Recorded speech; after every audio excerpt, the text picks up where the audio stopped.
The Collins family with 3 sons each had his place in the family, but the youngest always remained in the shadows. Quiet, inconspicuous, and often forgotten, he became part of the silence that surrounded the house. In southwestern Iowa, where the plains gave way to forested strips and the roads often ended in dead ends near old farms, stood the Collins family home. Not new, not old, it was just that age had wrinkled it but not destroyed it. It smelled of dust, wood, and the dried herbs that his mother had been drying in the attic since August. Something was always creaking there, something was dying, but life was still alive in the walls, albeit silently. There were 3 sons in the family. Jonathan was the oldest, the one who was always there first to be called upon for help, who was praised for his smart decisions, who was handed the keys to the truck even before he was of age. Next came Tommy, the middle one, always funny, always the center of attention, with a light-hearted personality that you couldn't help but love. And there was the third, Elliot. He was less talked about. He wasn't bad, he wasn't mean, just different. Quiet, thoughtful, and always looked away when everyone laughed. He didn't want conflict. He didn't argue, he didn't demand anything, but his silence spoke louder than words. He was often forgotten, not out of malice, he just had no room between working in the fields, having dinner, talking about new grain prices, and the neighborhood fire. Even Christmas presents were like passing glances, a book that didn't fit his age, or a sweater that was a size too small. Elliot spent a lot of time alone. He liked to sit behind the shed, where a sweet potato and a small plum tree grew. There was an old chair with a broken leg, and it overlooked the cornfield, where the sun touched the edges of the earth in the evenings. He was never bored. He would draw something, write in a notebook, sometimes disassemble old parts, and always be silent. The family got used to it. His silence did not cause alarm, they simply did not listen to it. And then he disappeared. It happened one September, when the air already smelled of smoke, and the leaves were beginning to lose their luster. In the evening he was still at home eating an apple on the porch, listening to his father swear at the mail. And in the morning his room was empty. No note, no bag, no belongings, not even a pillow. He disappeared like dust from a table swept away by an inattentive hand. His parents did not make a fuss. They told the neighbors that he had gone to look for himself, that he would return when he was through. But a week, a month, a year passed and nothing changed. His name was no longer spoken. Everyone in the house knew that they did not talk about him, not because it was forbidden, but because it hurt. Only Jonathan sometimes mentioned it, with frozen eyes, in a low voice, when no one was around. The family seemed to have reconciled, but the house did not. His room remained the same. No one touched it, no furniture was moved, no things were taken out. Mother even washed the floor as she had done before every week, silently, with the same towel hanging on a string. She still left the nightlight on, even though no one went in. And when the wind sometimes blew and the windows rattled, she would look in the direction of the room.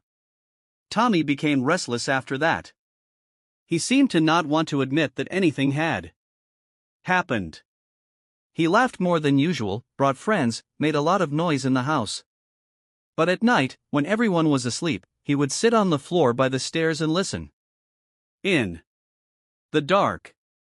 Because sometimes it seemed like someone was walking upstairs, where Elliot's room was. And when his father asked why he couldn't sleep, Tommy would say he had insomnia. Father was silent. He didn't believe in sentiment. He always said that those who wanted to come back would come back. And if they didn't come back, they didn't want to. But at night, he would go outside, smoke, and stare into the darkness of the field for a long time. As if waiting for something to appear on the side where there were no roads.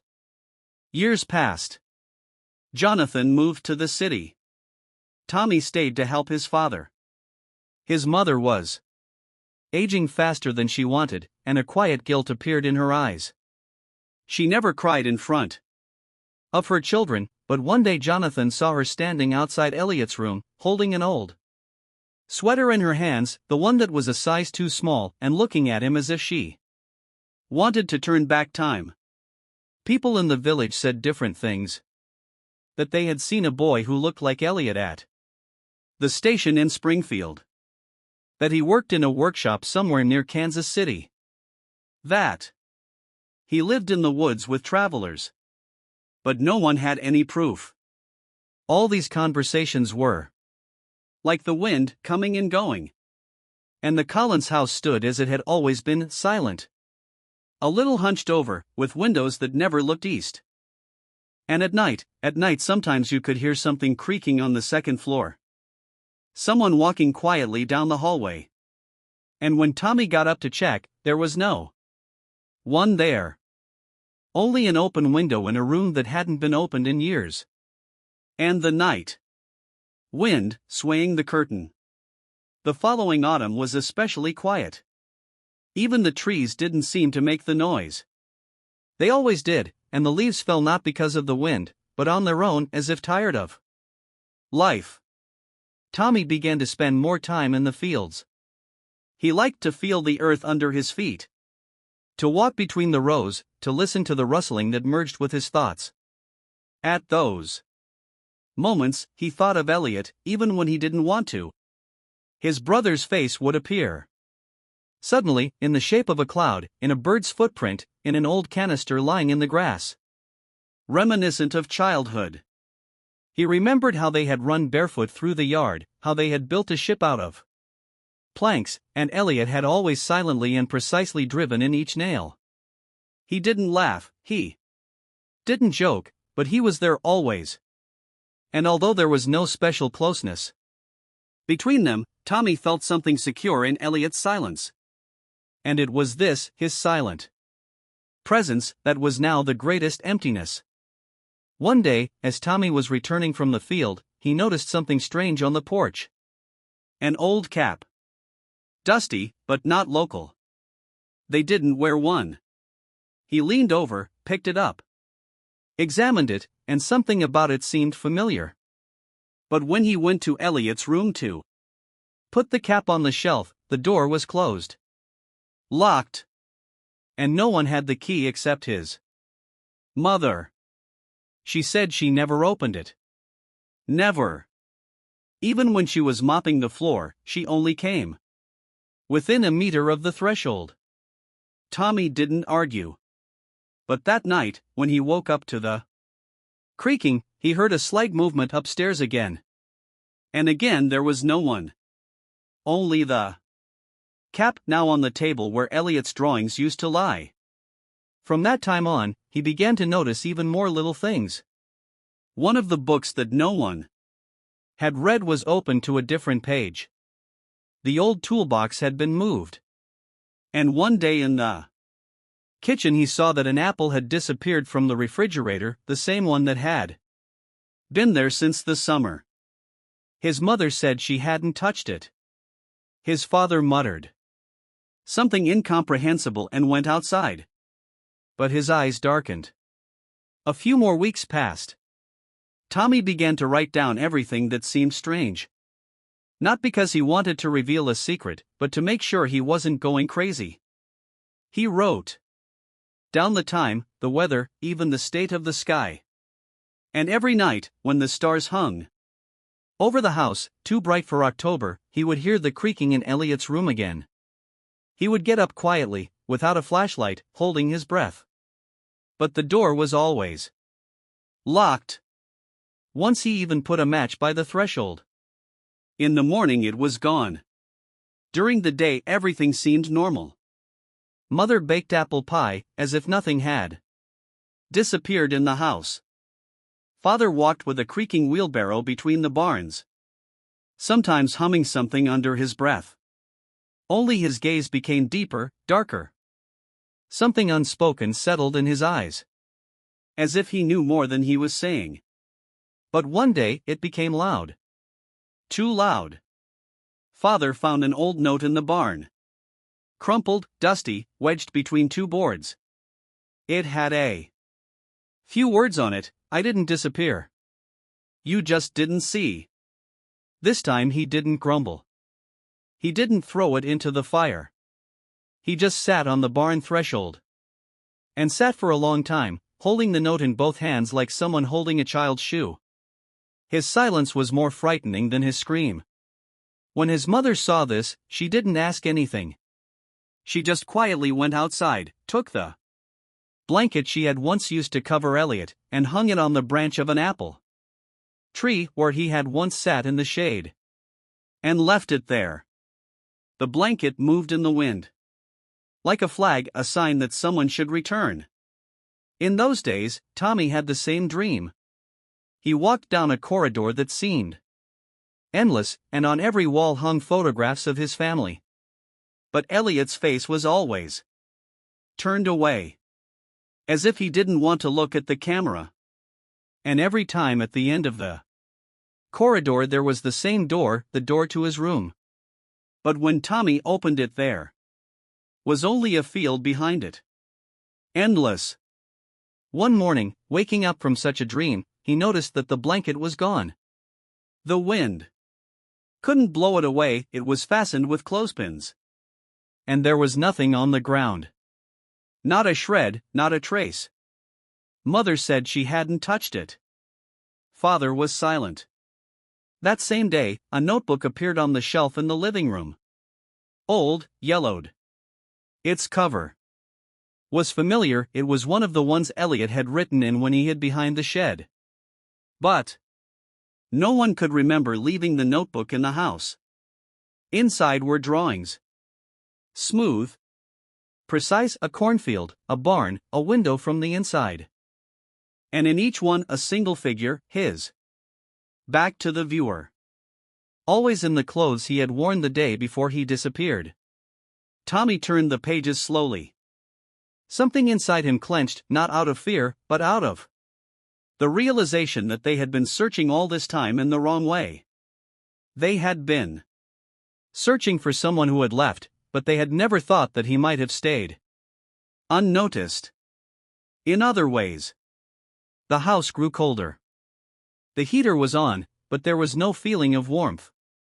Mother became more silent, her hands slower, as if her memory had lost its bearings. Sometimes she would stand by the window and look at the place where the blanket had once hung. She would say nothing, even when it was raining outside.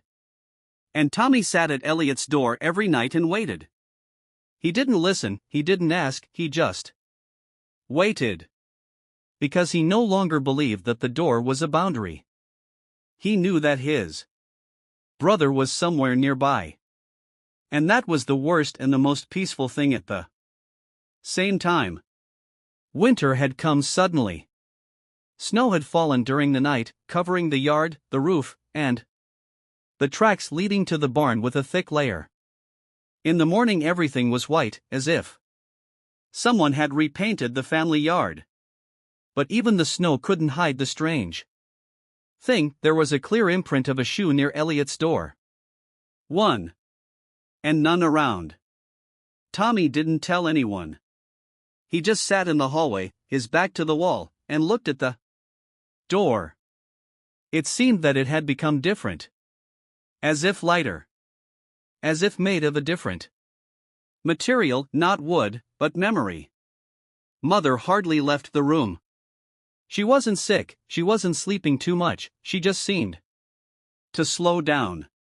She walked quietly around the house, making tea, making beds that hadn't been used for a long time, as if she were expecting guests who hadn't been here for a long time. One evening she said to Tommy, "I heard him walking downstairs. He's not angry." And that was it. She didn't mention it again. And Tommy didn't ask. Everyone began to understand that the silence in the house was no longer just the absence of sound. It meant something. From the day the notebook appeared on the shelf, it had not changed. But at night, when Tommy looked through the pages, it seemed to him that the figure in the drawings was getting a little closer. As if each time it was not so far away. And in one drawing, it was. Already on the porch, the face was not visible, but the clothes, the height, even the shoes. Everything was recognizable. No one spoke about Elliot out loud. But everyone knew something had changed. Even the father began to behave differently. He went out into the yard, began to fix something. Once. He even sat down on a bench near the door of his son's room and sat there, silent, for half an hour. He had an old photo in his hands. Tommy could see that it was torn, and it had been kept in his wallet for many years. It was a photo of the three brothers, still small, barefoot, in identical t-shirts. And then, one evening, it became completely quiet. Even the wind seemed to have died down. The door to Elliot's room was open. Tommy saw it as he was getting ready for bed. The door didn't creak. It just stood slightly open, as if someone had just left or come in. He didn't hesitate. For the first time in years, he took a step into the room. Slowly, on tiptoe. Breathing softly. There was light, not a lamp, not a window. Just light. Soft, warm. The table was cleared, the pictures spread out evenly. The books were lined up. The blanket was folded like in the army. Everything looked as if Elliot had just left for a minute and was about to return. There was a sheet of paper on the chair. One line. "I've been waiting for you to see that I stayed." Tommy stood there, not breathing. Because everything inside him, every nerve, every bone, said it was real. That his brother was here. Not in memory, not in imagination, physically, next to him. Just not in the way everyone expected. After that, nothing was explained, and there was no need to explain it. The door closed. Again. And it never opened again. But something in the house became different. The silence. No longer oppressed. It became gentle. Like a blanket in childhood, covering shoulders in the dark. Mother began to sing in the kitchen. Father went out into the field more often. Tommy planted 3 young trees near the porch. He said that it would be easier to remember them. All the brothers. Although no one denied that one of them had never left. He was simply where they were not looking for him. And winter continued. And spring came. And sounds reappeared in the house, careful steps, the creaking of the floor, the soft breathing in the hallway. And no one asked anymore. Who is that? Because everyone knew. Some people from the village said that the house had become different. That it was quiet. But something more than memories lived in it. And Tommy just smiled. He knew, sometimes. The lost don't leave. They stay. They just wait to be seen. Spring this year was too green. The leaves were breaking through with such force, as if the earth had been holding something back for a long time. Tommy started to get up earlier, not because of work, not because of the sun, but because of the feeling that something was going to happen. Something small, almost imperceptible, but important. The house became different. But not because someone had returned, no. It simply had a new rhythm. Gradual, like a shadow that lies on the floor and slowly crawls along the walls. Not frightening, but reminding. Sometimes at night Tommy would hear a slight rustling, as if someone was turning pages. There was no one in Elliot's room, but the books were open in different places. As if someone was reading, and always continued where they left off. One day he found a new notebook among the books. Unsigned, undated. On the first page was a picture of a house, theirs, but with a crack in the roof that wasn't there. And on the next page was the same tree Elliot had once stood under. Next to it was a silhouette. And next to the silhouette was another. Tommy stared at it for a long time. They were standing side by side. Not hugging, not tied together. Just side by side. And that was enough to change everything. His mother had once confessed that she sometimes heard someone walking in the attic. She wasn't afraid. She said it was just a reminder that when you leave home, it's not always forever. Some things stay. Some people do too. And then something new happened. A dog appeared in the yard. An old one, with gray fur, with a cut ear. He just came and lay down by the porch. He didn't bark, he didn't call. He brought peace with him. And the smell of rain.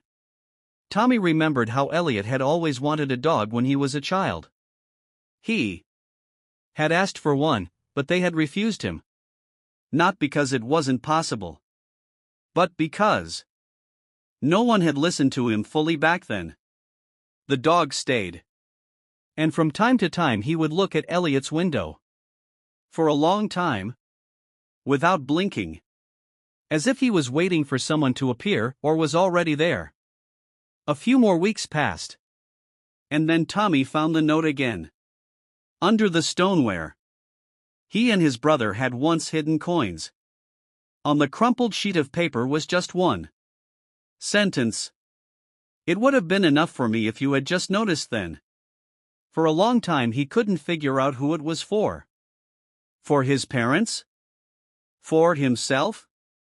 Maybe for everyone.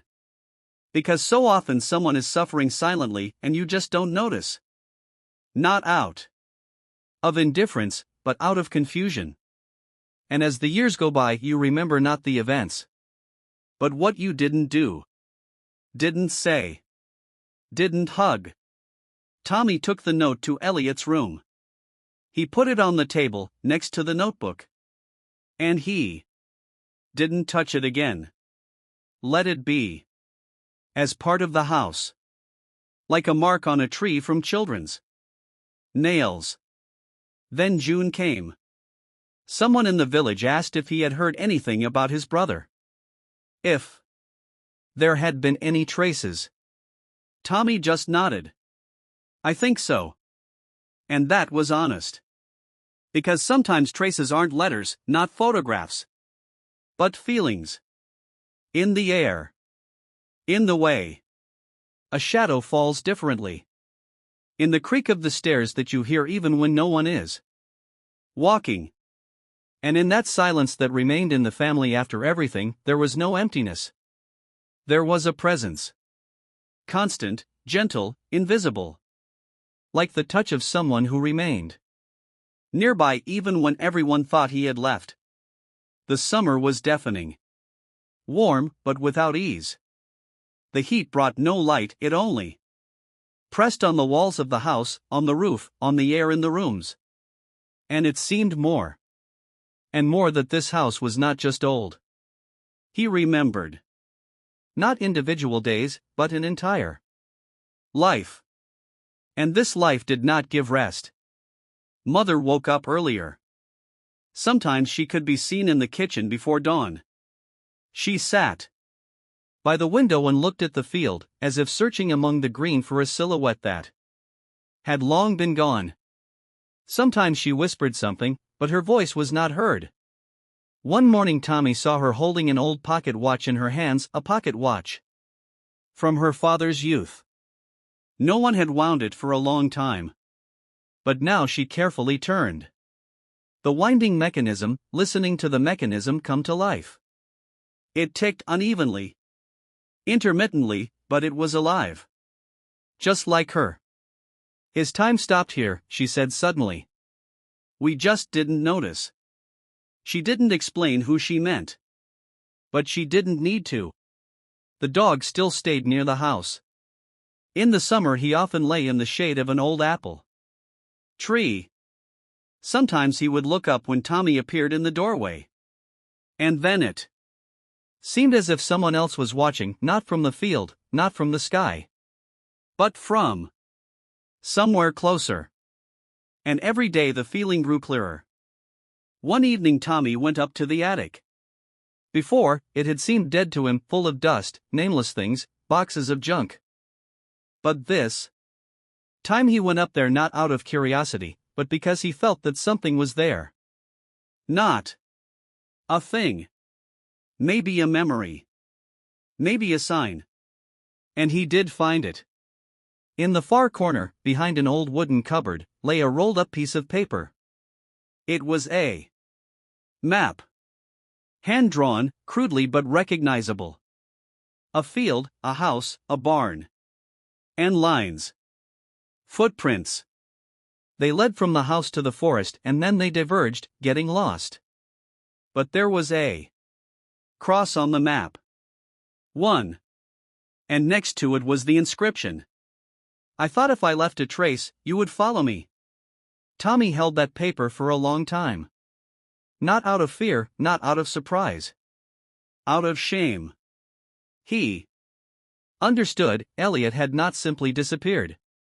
He had left and left the road. But no one looked. No one followed him. Everyone was just silent and waited for him to return on his own. And he simply left crumbs, drawings, shadows, presents. And waited until they saw him again. He went to the field in the morning. Where, according to the map, that point should have been. The grass was already tall, dry stalks crunched underfoot. And when he reached the place marked with the cross, he saw nothing special. Just the earth. A little compacted. But there was a stone on it. On top was a thin layer of moss, and underneath it was scratched. Delicately, almost imperceptibly. You weren't guilty. But you weren't completely clean either. Tommy stood by that stone for a long time. And then he sat down. And he was silent for a long time. For the first time in years, he didn't feel empty. On the contrary, something had filled him. It was as if a piece of the puzzle that had been kept in a closed pocket for all these years had finally fallen into place. He didn't tell his mother about it. But she seemed to know anyway. When he came home that evening, she just looked at him and nodded. And for the first time in years, his father came up to him, put his hand on his shoulder, and said, I thought if I kept quiet it would go away. But it only grew. And it was true. Nothing changed in Elliot's room. But every night there was a faint light in it. Like a ray that comes not from a lamp but from memory. And a few days later a letter appeared on the doorstep. No one saw who left it. It contained only one sentence, in a familiar handwriting. I just wanted you not to forget that I was here.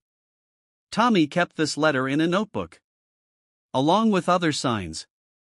Because some returns have no form. They are like shadows, like footsteps that cannot be heard, like a touch that cannot be seen. But they are real. And this house still stood. And there were 3 sons in it. One was right next to him. The other was in his memory. And the third was always a little further away, but closer than before. The rain had been falling for days. It had started suddenly, flooding the windowsills and running down the gutters that had long since been repaired. The water had run down the windows, mixing with the dust and age that had settled on the windows over the years. The house was getting dark even during the day, and it seemed as if time had stopped. Somewhere between one gust of wind and the next. In this stillness, everything sounded louder, the drips on the roof, the creaking of the floor, the rustling of the old clock. Even the footsteps in the hallway now seemed slower, heavier. Tommy spent a lot of time in the upper rooms, examining things he had not noticed before. Every object, it turned out, had a story, even those that seemed random. Sometimes it seemed to him that the house began to speak to him. Not with words, not with signs, but simply with its presence. In the pantry he found a box containing children's things, small balls, old drawings, yellowed photographs. Among them was a cassette. An ordinary tape, recorded many years ago, with an inscription that recalled spring. In a room where no one went, he collected the tape recorder, wiped off the dust and pressed the button. At first there was only a hiss. Then voices were heard, quiet, barely audible, as if someone was speaking through a thick layer